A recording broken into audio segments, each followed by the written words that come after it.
Hello.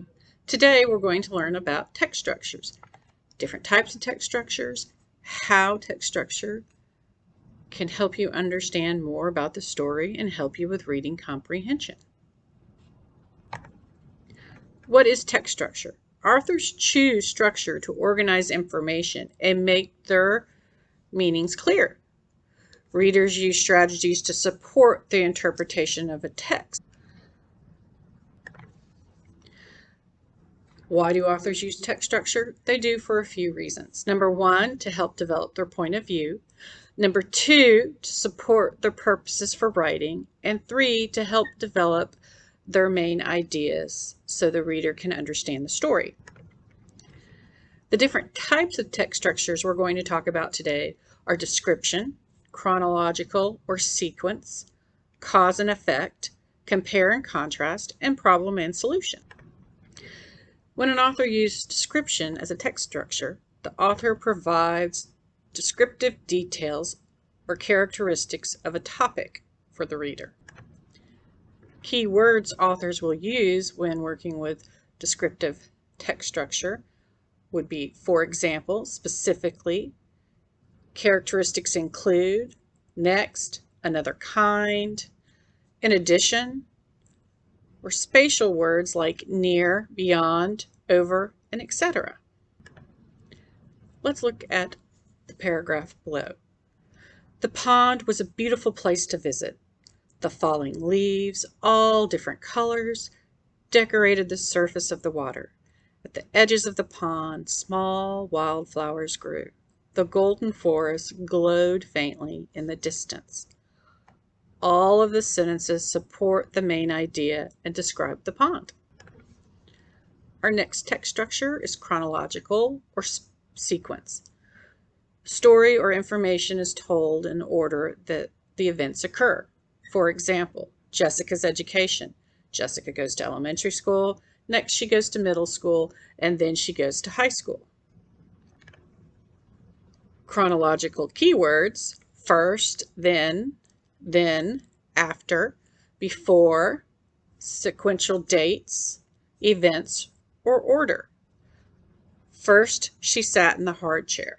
Next, she sat in the soft chair. And finally, she sat in the baby's chair. So let's put that together. First, Goldilocks sat in the great big Papa Bear chair, but it was too hard. So then she sat in the medium-sized Mama Bear chair, but it was too soft. Finally, she sat in the little bitty baby chair, and it was just right. Next, we're going to discuss cause and effect. The author establishes a link between the way things are now and how they got that way. Sometimes the cause will be presented first, then the effect will follow.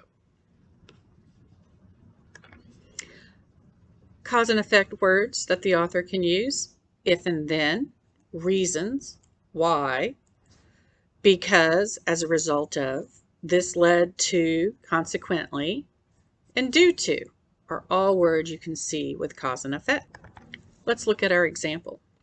During the experiment, Henry poured liquid bromine into the saline solution. His hypothesis was proved correct when the solution changed colors.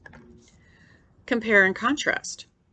One idea is presented first, followed by a similar or different way of seeing things. Our example we're going to use is apples and oranges.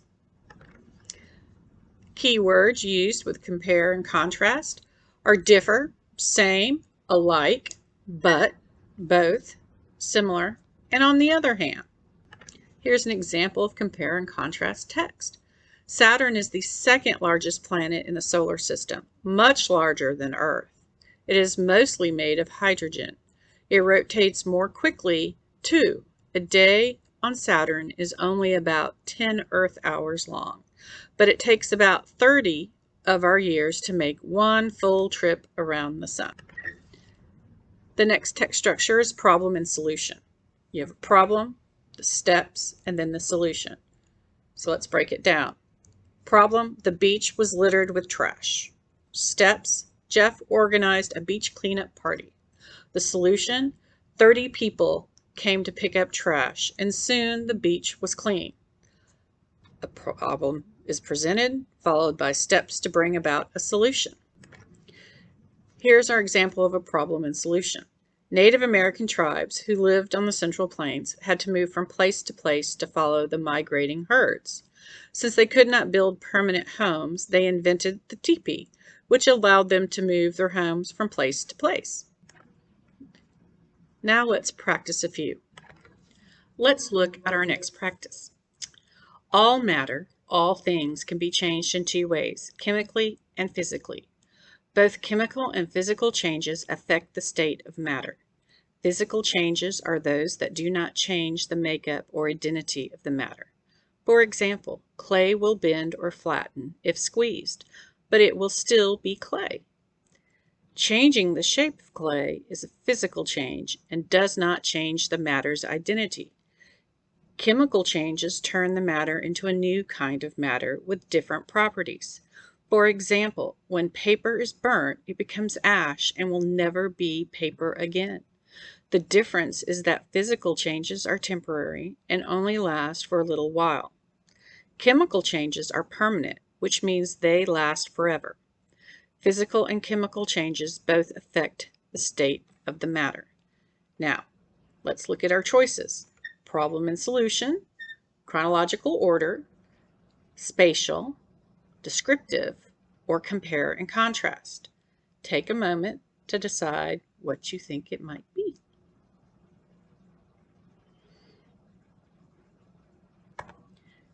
If you selected E, compare and contrast, you would have been correct. Now let's look at another one.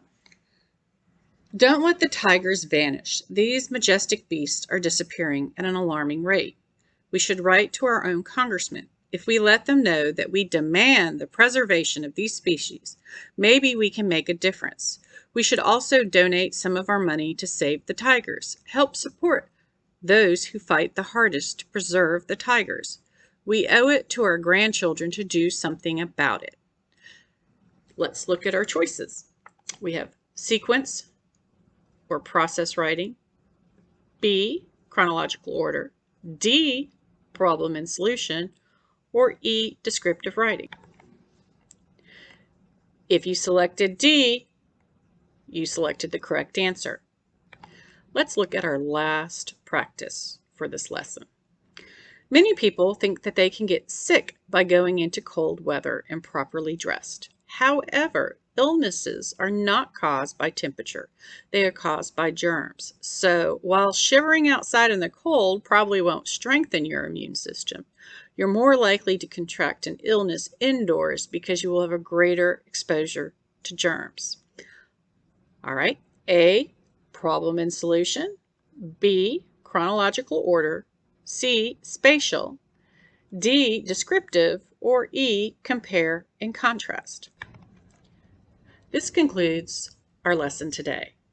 Remember, look for the author's text structure as you read the story to help you understand his message.